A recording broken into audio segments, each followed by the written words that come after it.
Tuhan firman-Mu ajaib, kekal meski gunung menghilang. Tiada huruf yang gagal, tak terpatahkan siasat. Hidup seperti-Mu ya Allah, lebih dari emas. Aku bersaksi kitab-Mu, kitab yang suci. Mendengarkan firman-Mu, hibur hati yang luka. Terangilah langkahku kemanapun ku pergi. Biarkanlah firman-Mu berkuasa atasku. Ubahkanku, bebaskanku, ku mau menyenangkan-Mu. Salam jumpa pemirsa terkasih, saya menyambut Anda sekalian dimanapun Anda berada. Dalam episode yang terbaru, program studi harian kita Semua Kitab Suci. Dalam program ini kita mempelajari semua kitab dalam Alkitab, dari kitab Kejadian hingga Wahyu. Dan pada episode yang sebelumnya, kita memulai mempelajari kitab Yehezkiel, salah satu kitab Nabi besar dalam Perjanjian Lama, yang berbicara tentang orang Israel ketika mereka berada di penawanan di Babel. Yehezkiel bernubuat saat dia berada di antara para tawanan di tepi sungai Kebar, anak sungai Efrat di tanah orang Kasdim. Langit terbuka dan dia melihat penglihatan tentang Tuhan. Hari ini mudah-mudahan kita akan mempelajari pasal 1 bagian pertama dari kitab Yehezkiel, dan saya mendorong Anda untuk mempersiapkan Alkitab Anda dan tuliskan komentar Anda, karena mungkin ini pertama kalinya Anda mendengarkan tafsiran dari kitab nubuatan yang hebat ini. Saya mengajak Anda untuk bergabung bersama kami dalam kajian ini dan mengirimkan pertanyaan-pertanyaan Anda, dan kami akan berusaha dengan anugerah Tuhan untuk menjawabnya. Untuk memulai, izinkan saya untuk menyambut tamu kehormatan di studio, seorang hamba Tuhan, Saudara Yosef Riyad. Selamat datang, Saudara Yosef. Terima kasih, Saudara Riyad. Kami juga menyambut hadirin di studio, selamat datang. Kita akan segera memulai pembelajaran sesaat lagi, jadi tetaplah bersama kami.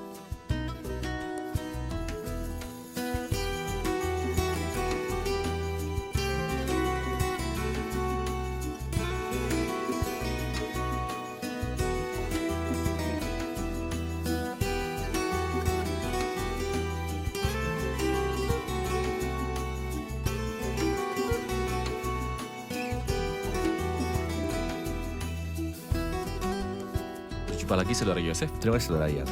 Di episode sebelumnya, kita telah membahas tentang kitab Yehezkiel, dan hari ini kita akan memulai mempelajari pasalnya yang pertama. Izinkan saya untuk membaca beberapa ayat pertama dan kembali kepada Anda untuk bertanya terkait ayat pertama ini. Silakan. Pada tahun ke-30 dalam bulan yang keempat, pada tanggal 5 bulan itu, ketika aku bersama-sama dengan para buangan berada di tepi sungai Kebar, terbukalah langit dan aku melihat penglihatan-penglihatan tentang Allah. Pada tanggal 5 bulan itu, yaitu tahun kelima sesudah Raja Yoyakin dibuang, datanglah firman Tuhan kepada Imam Yehezkiel, anak Busi, di negeri orang Kasdim di tepi sungai Kebar, dan di sana kekuasaan Tuhan meliputi dia. Lalu aku melihat sungguh angin badai bertiup dari utara dan membawa segumpal awan yang besar dengan api yang berkilat-kilat, dan awan itu dikelilingi oleh sinar. Di tengah-tengah api itu kelihatan seperti suasana mengkilat, dan di tengah-tengah itu juga ada yang menyerupai 4 makhluk hidup. Dan beginilah kelihatannya mereka. Mereka menyerupai manusia, tetapi masing-masing mempunyai 4 muka, dan pada masing-masing ada pula 4 sayap. Kaki mereka adalah lurus, dan telapak kaki mereka seperti kuku anak lembu. Kaki-kaki ini mengkilap seperti tembaga yang baru digosok. Pada keempat sisi mereka, di bawah sayap-sayapnya tampak tangan manusia. Mengenai muka dan sayap mereka berempat adalah begini. Mereka saling menyentuh dengan sayapnya. Mereka tidak berbalik kalau berjalan, masing-masing berjalan lurus ke depan. Muka mereka kelihatan begini. Keempatnya mempunyai muka manusia di depan, muka singa di sebelah kanan, muka lembu di sebelah kiri, dan muka Raja Wali di belakang. Saudara Yosef, ketika kita berhenti sejenak di ayat 1 dikatakan, pada tahun ke-30 dalam bulan yang keempat, pada tanggal 5 bulan itu ketika aku bersama-sama dengan para buangan. Tahun ke-30 itu dihitung dari kapan? Maksud saya, dari kapan kita mulai menghitung 30 tahun untuk mengetahui waktu nubuat? Kemungkinan paling besar itu adalah tahun ke-30 umur Nabi Yehezkiel. Jadi pada saat itu telah mencapai usia 30 tahun.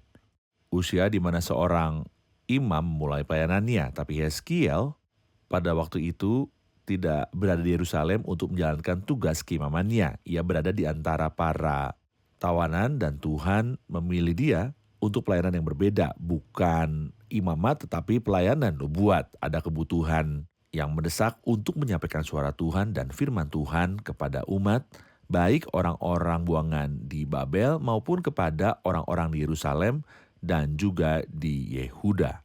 Oke, jika kita mengacu pada tanggal yang disebutkan dalam ayat 2, pada tanggal 5 bulan itu, yaitu tahun kelima sesudah Raja Yoyakim dibuang, kita akan tahu bahwa itu adalah 5 tahun setelah Penawanan Yehuda. Raja Yoyakim dibuang. Benar, Ini berarti sekitar 593 sebelum Ya. Masehi. kira-kira Benar. begitu.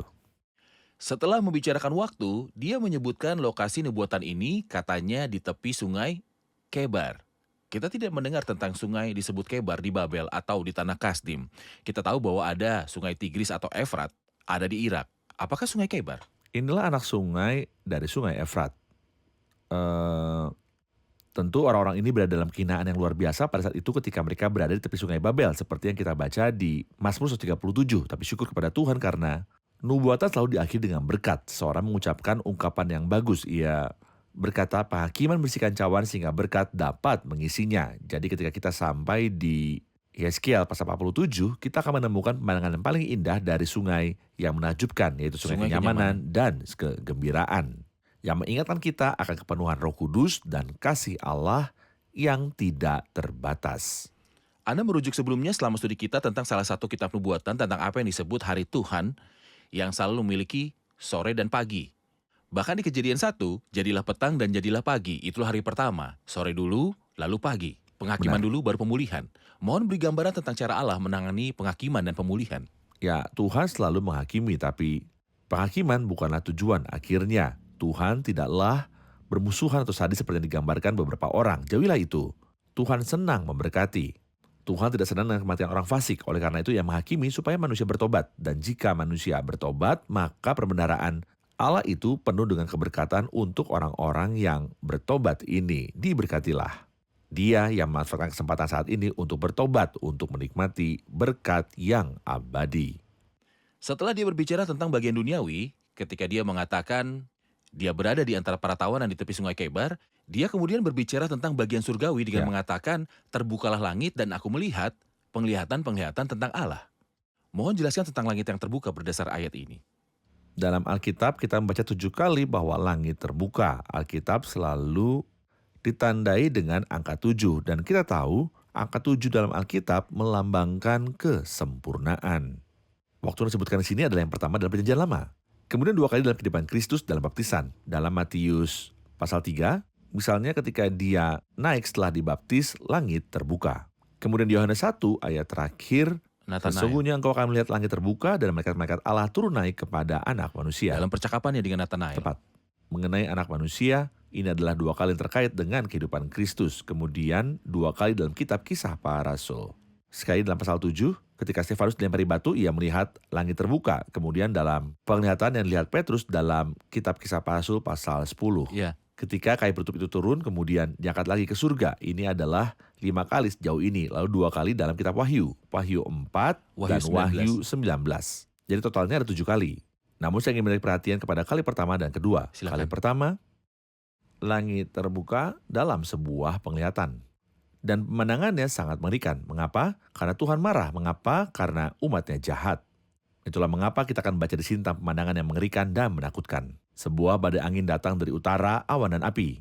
Ini adalah kebalikan dari apa yang kita lihat dalam Markus 1, Matius 3, dan Lukas 3 ketika langit terbuka dan Roh Kudus turun dalam bentuk tubuh seperti burung merpati karena ada pemandangan yang luar biasa di bumi dan Tuhan berkenan.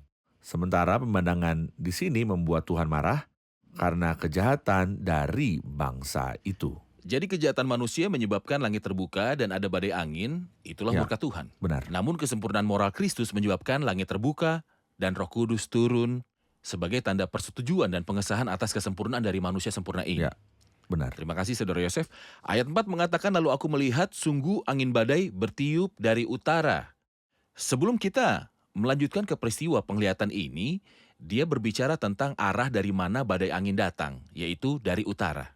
Apa arti dari utara? Kita dapat melihat 2 hal di utara.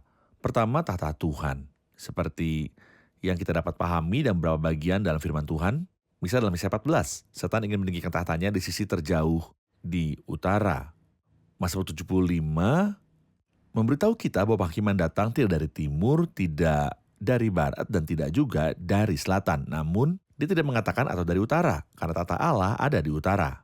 Ayat 26 ayat 7 mengatakan Allah membentangkan utara di atas kekosongan dan menggantungkan bumi pada kehampaan. Dari ayat ini dan ayat lainnya kita menyimpulkan bahwa izinkan saya mengatakan bukan karena tata Allah ada di utara, karena kita tidak tahu di mana tahta Allah.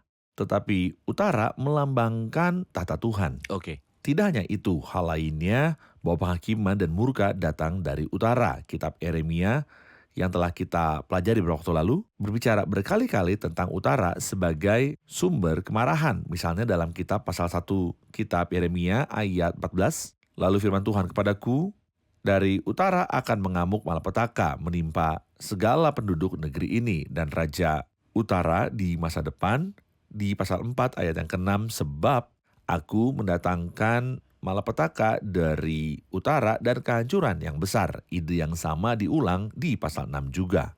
Seperti yang tertulis pada ayat yang pertama. Sebab malapetaka telah mengintai dari utara, yakni suatu kehancuran besar. Jadi utara mewakili dua hal. Tata Tuhan berada di utara dan penghakiman datang melalui Raja Nebukadnezar yang berada di utara bangsa itu. Jadi utara di sini mewakili alat yang datang dari utara, dari tanah Kasdim, yang digunakan Tuhan menurut kehendaknya untuk menghakimi bangsa ini. Nebukadnezar. Ketika Alkitab berbicara tentang utara dan selatan dalam kitab-kitab Nabi, ini berarti utara dari tanah Yehuda atau Israel, atau selatan dari Yehuda atau Israel. Benar. Terima kasih, kita saksikan laporan dan kembali untuk menjawab pertanyaan hadirin. Oke. Apa yang kita baca di sini dalam pasal 1 dari Yeskiel adalah suatu penglihatan tentang kemuliaan Tuhan. Dalam kitab Yesaya kita menemukan prinsip-prinsip tahta Tuhan, dan dalam kitab Yeremia kita menemukan penerapan tahta itu. Tapi di kitab Yeskiel kita menemukan hipotesis yang duduk di singgasana itu. Saya ingin menambahkan di sini bahwa Tuhan sendiri tidak tampak di sini, karena tidak ada jendela yang menghadap kepadanya. Ini bukan penglihatan tentang Tuhan, tetapi penglihatan tentang kebesaran Tuhan. Sebuah penglihatan tentang hadirat Tuhan. Di sini kita memiliki penglihatan tentang kereta Tuhan saat Dia mengendarainya dengan kemenangan dalam cara yang tidak terhentikan melalui waktu.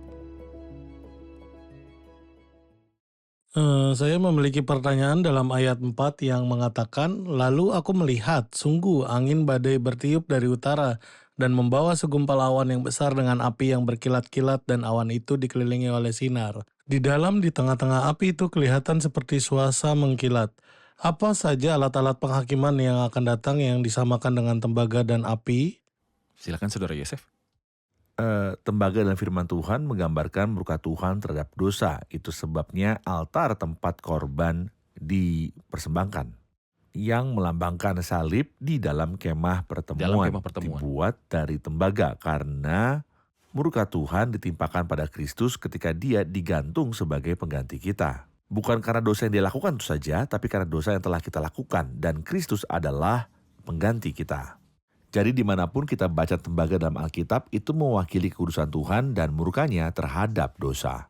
Dan tentu saja api adalah simbol yang jelas dari kekudusan Tuhan dan murkanya terhadap dosa. Seperti misalnya ketika Alkitab mengatakan karena Tuhan kita adalah api yang menghanguskan. Kekudusan Tuhan karena Dia kudus dan Dia memiliki mata yang lebih murni untuk melihat kejahatan. Dia akan menghakimi dosa dan kejahatan dengan api. Oke, terima kasih. Ayat 5 mengatakan dari tengah-tengah itu juga ada yang menyerupai 4 makhluk hidup, dan beginilah kelihatannya mereka menyerupai manusia, tetapi masing-masing mempunyai 4 muka, dan pada masing-masing ada pula 4 sayap. Apa arti makhluk hidup ini yang memiliki rupa seperti manusia? Apa artinya? Nah, jika kita baca ayat 20 dan 15 dari pasal 10, kita akan menemukan sedikit pencerahan. Dia mengatakan dalam pasal 10, ayat yang ke-20, itulah makhluk-makhluk hidup yang dulu kulihat di bawah Allah Israel di tepi sungai Kebar yang ada di pasal 1. Dan aku mengerti bahwa mereka adalah kerup-kerup. Pada ayat yang ke-15, kerup-kerup itu naik ke atas. Itu adalah makhluk-makhluk hidup yang dahulu kulihat di tepi sungai Kebar. Dari kedua ayat ini kita memahami bahwa keempat makhluk hidup adalah kerubim. Apa itu Mereka adalah kerubim? malaikat. Mereka adalah malaikat penghukuman. Malaikat pertama yang kita baca di dalam Alkitab adalah kerubim. Dalam Kejadian pasal 3, kita juga bisa membaca tentang serafim. Misalnya dalam kitab Yesaya pasal yang ke-6. Namun serafim adalah malaikat pertolongan dan kasih karunia. Sementara kerubim adalah malaikat penghukuman yang mencegah manusia berdosa untuk mendekati pohon kehidupan. Mereka memungkinkan manusia untuk mendekati berdasarkan dasar darah seperti yang kita baca di dalam kemah pertemuan. Dua dari kerubim Di atas untuk pendamaian. berada di kedua ujung penutup pendamaian. Jadi kerubim adalah malaikat penghukuman. Di sini kita melihat 4 makhluk hidup yang adalah kerubim. Apa itu keempat makhluk hidup itu? Mereka adalah sarana yang digunakan Tuhan untuk melaksanakan kebijakan pengadilannya di dunia. Di masa depan, malaikat tidak akan menjadi sarana. Tapi Ibrani 2 mengatakan sebab bukan kepada malaikat telah ia taklukkan dunia yang akan datang. Yang kita bicarakan ini. Ya, Sekarang Tuhan menggunakan malaikat untuk penghukuman. Tetapi di masa depan dia akan menggunakan umatnya, yaitu gereja. Kepada mereka, dia akan menaklukkan dunia yang akan datang. Di bawah pimpinan manusia seperti yang kita pahami dari Ibrani pasal yang kedua. jadi kita bisa mengatakan bahwa keempat makhluk hidup itu mewakili makhluk-makhluk surgawi Ya. yang terspesialisasi dalam melaksanakan Ya. penghukuman. Mereka adalah utusan-utusan Tuhan untuk melaksanakan penghukuman Tuhan. Benar. Dia berkata tentang mereka menyerupai manusia. Tetapi masing-masing mempunyai 4 muka dan pada masing-masing ada pula 4 sayap. Mohon jelaskan pada kami tentang kata-kata ini, tentang sayap, wajah, dan kaki lurus. Kita perlu definisi untuk hal-hal ini, Saudara Yosef. Ya, mari kita mulai dengan wajah di ayat 10. Muka dengan kelihatan begini, muka manusia di depan, muka singa di sebelah kanan, muka lembu di sebelah kiri, dan muka Raja Wali di belakang. Dalam keempat ini, kita melihat atribut-atribut Tuhan dalam kebijakannya. Dan sejak lama, para komentator melihat dalam keempat wajah ini gambar-gambar Kristus yang sesuai dengan 4 Injil. Jadi singa mengingatkan kita pada Injil Matius, Kristus Sang Raja. Lembu jantan mengingatkan kita pada Injil Markus, Kristus Sang Hamba, Hamba yang bekerja keras. hamba yang bekerja keras. Manusia mengingatkan kita pada Injil Lukas, yang berbicara tentang kemanusiaan Kristus, anak manusia. Kemudian elang melambangkan Kristus menurut Injil Yang dari Yohanes, surga. yang dari surga. Jadi kita memiliki 4 gambar yang sesuai dengan 4 Injil. Dalam kitab Wahyu pasal 4, kita akan menemukan wajah yang sama dengan perbedaan. Apa perbedaannya? Di sini dia mulai dengan wajah manusia. Sementara dalam kitab Wahyu dia mulai dengan wajah singa. Ketika Tuhan akan berurusan dengan orang jahat di bumi, wajah pertamanya adalah singa dari suku Yehuda yang akan menguncang bumi dengan dahsyat. Ketika dia berurusan dengan umatnya seperti yang kita baca di sini, maka wajah pertamanya adalah wajah manusia. Sebab Tuhan akan memberi keadilan kepada umatnya dan akan sayang kepada hamba-hambanya. Itulah sebabnya dalam Yeskiel 1 dimulai dengan wajah manusia, bukan singa. Tapi dalam kitab Wahyu ketika dia akan berurusan dengan orang jahat di bumi, dia mulai dengan singa. Ini mengenai 4 wajah. Jadi kemunculan Tuhan sebagai kemuliaan dan kuasa sebagai singa dari suku Yehuda di akhir kesengsaraan besar Ya. adalah untuk membalas dendam terhadap orang jahat dan menyelamatkan umatnya yang menderita. Tepat. Jadi dia sebagai singa akan menghancurkan orang jahat dan menyelamatkan umatnya yang menderita dalam kesengsaraan besar. Inilah urutan yang sama seperti dalam Injil. Oke, Singa, lalu lembu jantan atau anak lembu, lalu manusia, dan akhirnya elang. oke. Ini mengenai 4 wajah dan dia juga mengatakan sisi mereka di bawah sayapnya tapak tangan manusia. Jadi mereka punya sayap dan di bawah sayap itu ada tangan. Sayap-sayap itu karena mereka melaksanakan instruksi surga. Dan tangan karena mereka berurusan dengan bumi. Ayat 8 mengatakan sisi mereka di bawah sayapnya tapak tangan manusia. Tangan seorang manusia karena mereka berurusan dengan bumi. Dan sayap karena mereka mengeksekusi Penghakiman surga. petunjuk dari surga. Baik, terima kasih. Oke. Kita akan menerima pertanyaan hadirin. Sebuah pertanyaan di ayat 7. Kaki mereka adalah lurus dan telapak kaki mereka seperti kuku anak lembu. Kaki-kaki ini mengkilap seperti tembaga yang baru digosok. Apa maksud dengan kaki lurus dan kaki anak sapi? Mohon beritahu kami karakteristik tindakan menghakimi ini sampai ayat 7, Saudara Yosef. Ya, katanya kaki mereka adalah lurus dan telapak kaki mereka seperti kuku anak lembu. Anak lembu dicirikan oleh kesabaran. Dan inilah yang diwakili oleh kaki yang tegak. Ini mengingat kita pada pepatah Inggris yang mengatakan pelan tapi pasti. Yang berarti Tuhan selalu bergerak pelan tetapi dengan tekun ketika waktunya tiba, dia akan melaksanakan penghukumannya, tapi dia tidak terburu-buru untuk melaksanakan penghukuman itu. Sangat indah bahwa dia mengatakan di sini bahwa kakinya seperti telapak kaki anak lembu yang mewakili ketekunan dan ketenangan. Tetapi kaki ini tegak, jadi ketika waktunya tiba, dia akan menghakimi tanpa belas kasihan. Orang bijaksana adalah dia yang memanfaatkan kesabaran Tuhan dan cepat bertobat. Oke, dulu mereka menggunakan anak lembu atau lembu jantan untuk membajak dan juga untuk menampi hasil panen. Jadi Benar. seolah-olah dia ingin mengatakan bahwa roda-roda penghukuman akan mulai berputar dengan mantap seperti gerakan anak lembu saat memutar alat penampi atau saat membajak. Ya, ini adalah atribut-atribut Tuhan Oke, dalam baik. penghukuman. Tuhan berkati saudara Yosef. Tuhan berkati Anda. Setiap bagian dari ini membutuhkan studi yang mendalam. Kita berada di hadapan sebuah kitab yang sangat berharga, tepat dalam kata-katanya. Benar. Semoga Tuhan memberikan kita pertolongan Amin. agar dapat mengungkapkan harta karun dalam kitab ini. Kita Amin. rangkum episode ini bersama hadirin.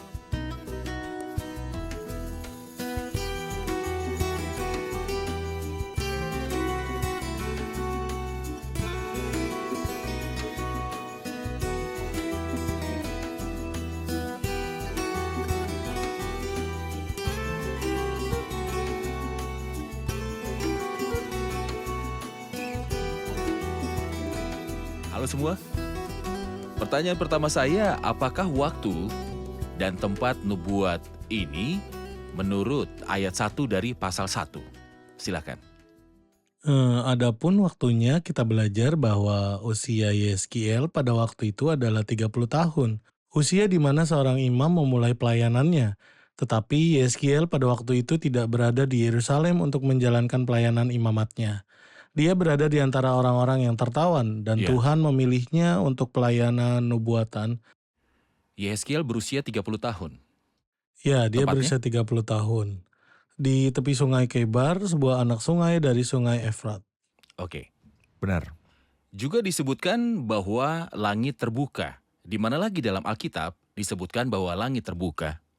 Pertama kali ada di sini di pasal ini, kemudian di dalam Matius 3 dalam baptisan Tuhan Yesus.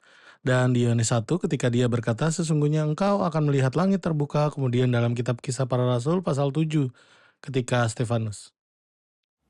Dilempari batu. Dalam pasal 10 dalam penglihatan yang dilihat Petrus. Dan kemudian dalam kitab Wahyu pasal 4 dan 19. Wahyu 4 dan 19. Benar. Baik, terima kasih. Apakah persamaan dan perbedaan antara wajah-wajah makhluk hidup yang dilihat Yeskiel dalam pasalnya yang pertama dan penglihatan yang disebutkan dalam kitab Wahyu pasalnya yang keempat? Dalam kedua penglihatan itu mereka memiliki 4 wajah. Di sini ia mulai dengan Di wajah sini dalam manusia. Yeskiel 1. Ya, ia mulai dengan wajah manusia, tapi dalam kitab Wahyu ia mulai dengan wajah singa. Ini karena Tuhan akan berurusan dengan kedurhakaan orang-orang di masa depan sebagai singa, tapi dalam urusannya dengan umatnya ia berurusan sebagai manusia. Benar. Baik, bagaimana Saudara Yosef? Terima kasih semua. Terima kasih Saudara Tuhan Yosef. berkati Anda.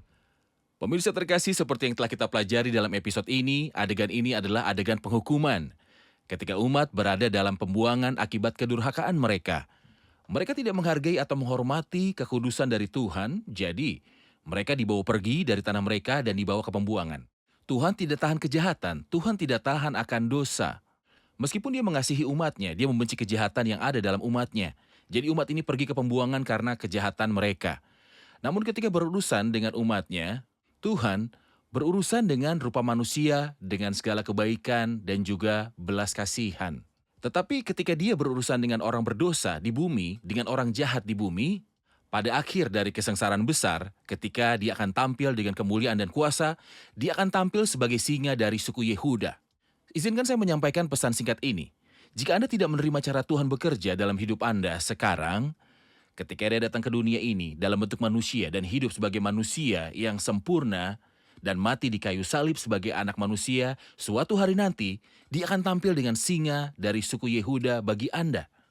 Kita berada di masa kasih karunia yang akan segera berakhir.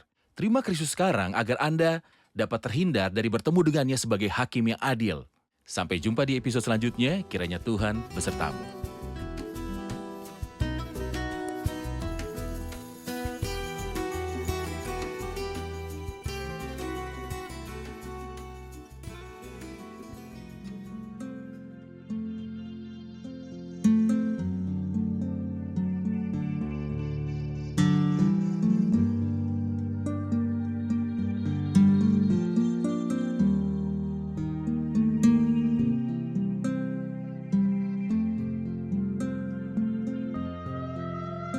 مثل ظل عابر تنقضي أيامنا وسريعا تقرض ثم نمضي من هنا عندها يبدو لنا باطلا كل العنا ما عدا ذاك الذي هو كل المقتنى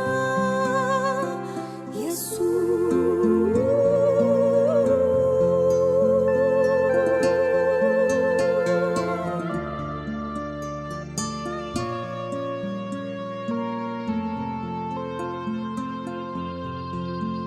وأنا لا أبتغي معك شيئا في الدنيا بعدما أشبعتني وبك نلت المنى أنت كنزي الأعظم كل جاهي والغنى ونصيبي الصالح وابتهاجي والهنا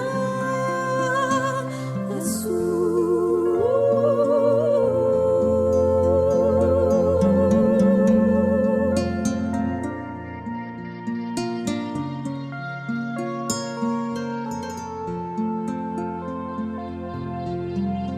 بعدما شمسي هنا تتهاوى للفناء سأرى شمس السماء وجهه الباهي السنا سأرى الفادي الذي له قد طال الرنا سيعلو للمدى له صوتي بالثناء يسوع.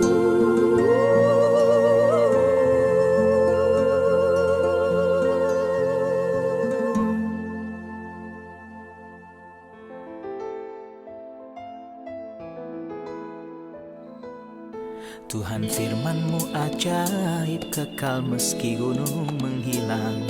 Tiada huruf yang gagal, tak terpatahkan siasat. Hidup seperti-Mu ya Allah, lebih dari emas. Aku bersaksi kitab-Mu, kitab yang suci. Mendengarkan firman-Mu, hibur hati yang luka. Terangilah langkahku kemanapun ku pergi.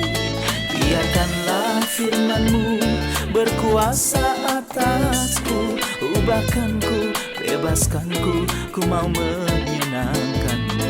Tuhan firman-Mu ajaib, ubah dan bebaskan aku.